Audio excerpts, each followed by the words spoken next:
ഇപ്പോൾ സ്ഥിരീകരിച്ചത് 5 മരണമാണ്. ഒരാളുടെ നില, അതായത് ഞാൻ മനസ്സിലാക്കുന്നത് അഫാന്റെ മാതാവിന്റെ നില അതീവ ഗുരുതരമാണ്. ബാക്കി 5 പേർ മരിച്ചതായിട്ടാണ് ഇപ്പോൾ ലഭ്യമാകുന്ന വിവരം. 6 പേരെ കൊന്നു എന്ന് പറഞ്ഞുകൊണ്ടാണ് ഈ വെഞ്ഞാറമൂട് പോലീസ് സ്റ്റേഷനിലേക്ക് അഫാൻ എന്ന 23 വയസ്സുകാരൻ എത്തിയത്. ആ മരണങ്ങൾ ഇപ്പോൾ സ്ഥിരീകരിച്ചുകൊണ്ടിരിക്കുകയാണ് പോലീസ്.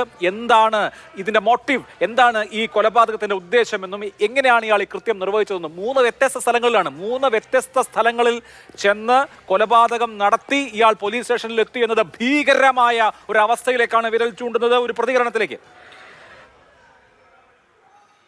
രണ്ടുപേരും മൂത്ത മോൻ ഉമ്മായ വെട്ടുകയും വിളിച്ചുകൊണ്ടൊക്കെ പെങ്കൊച്ചിനെ വെട്ടുകയും അത് മരിക്കപ്പെട്ടു.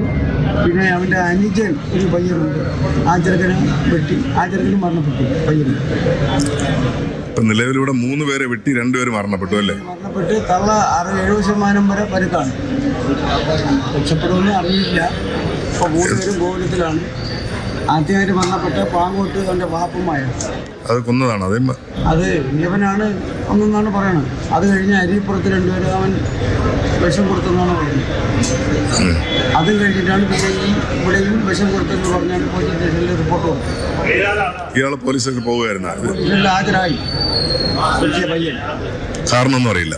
അവനൊരു 23 വയസ്സ്.